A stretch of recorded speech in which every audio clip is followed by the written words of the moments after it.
Tasha Smith-Mills is a courageous 40-something-year-old, but she said not to tell her real age. I'm not going to do that. With almost any life experience that any adult could experience. She is a serial entrepreneur with over 15 years of experience as CEO of the Talent Connection, LLC, a successful talent agency in New Orleans who has placed talent in extensive lists of Hollywood accredited films, television shows, and commercials. Tasha also has 18 years of experience in the legal field. Through this, she has discovered her passion in writing and is fulfilled by sharing her testimony, empowering those in need, and helping others find their life's purpose. Tasha is a native New Orleanian and is the wife to John, a mother to 4 young men, Blake, William, Christopher, and Trey, and a source of inspiration to all. When Tasha is not writing, she is spending time traveling, reading, walking alongside clients on the red carpet, or helping others. If she's not your biggest cheerleader, she will not be in the stands booing you either. Tasha is a funny, witty, smart, but tell it like it is Southern belle with more than just a Southern smile. Please welcome Tasha Smith-Mills. I'm going to quote 3 quotes that I live by. The first one is, dream the painting and wake up and paint the dream. The second is, hope doesn't leave us, we leave it. And the third is, nothing about yesterday can disturb tomorrow. Now, we operate from 3 entities of our lives. That's pain, hope, and power. That all of you can resonate.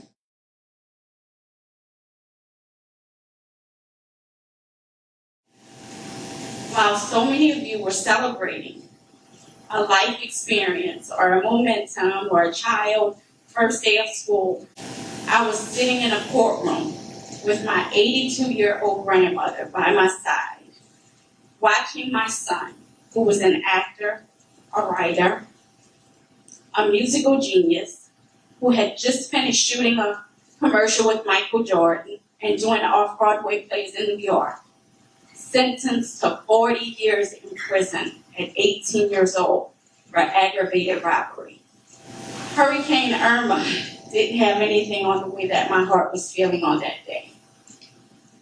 As I was walking out of that courtroom with an intoxicated walk, I didn't know how to feel. But first, what I had to do, which many parents don't do, is I had to admit. I had to have my son admit, and then we could recover. And that's what he did. I had lost my mother 2 years prior.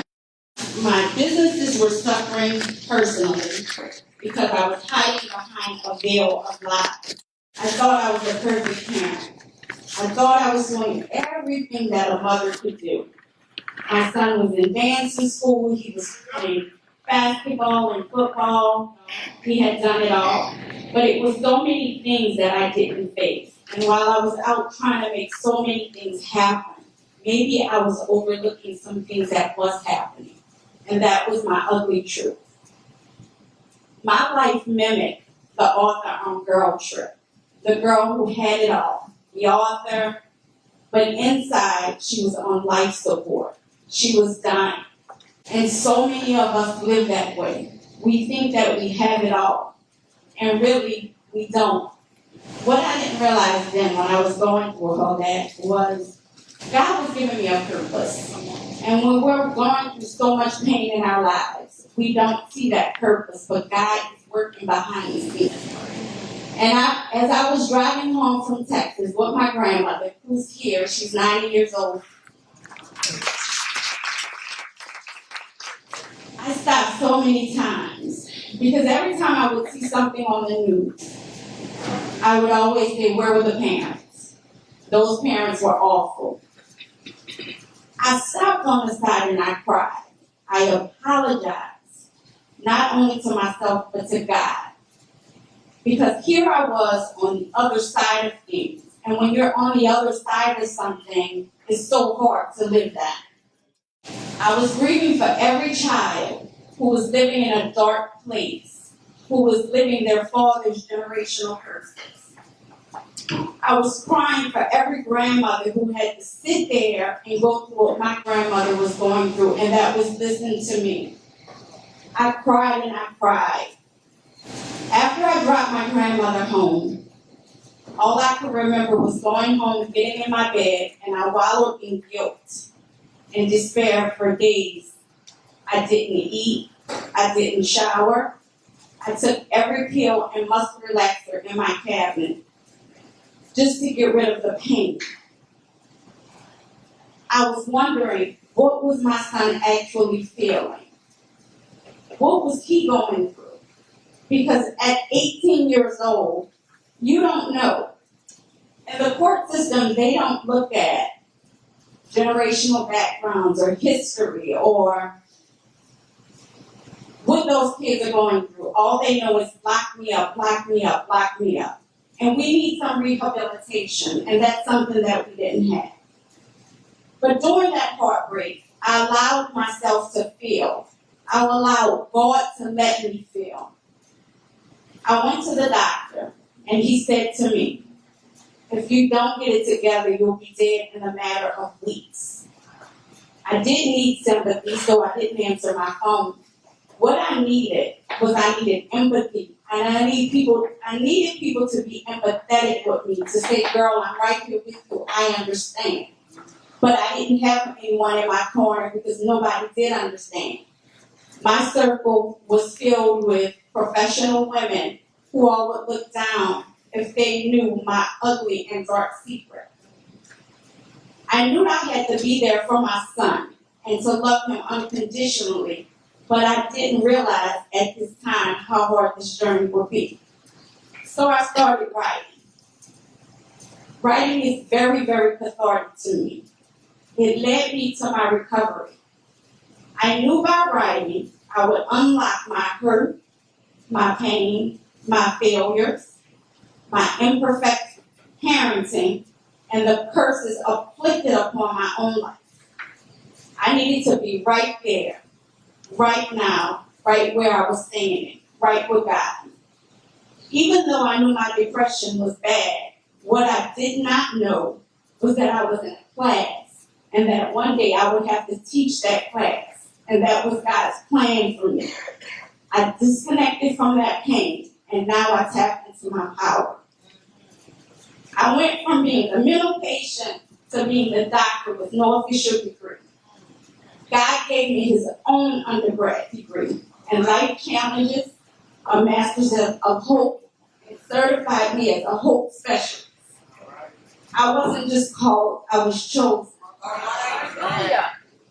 I was chosen to go through the storm so that so many of you wouldn't have to go through the storm of living a daunting reality of seeing your son behind a prison bar for 40 years. I was chosen to give people my bad realities so that you know that there is a reality of hope. Without hope, there is no change.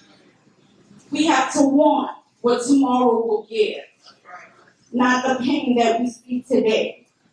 We will have financial issues. We will go through divorces. We will have kids that are rebellious. But if we don't give them hope, what is there?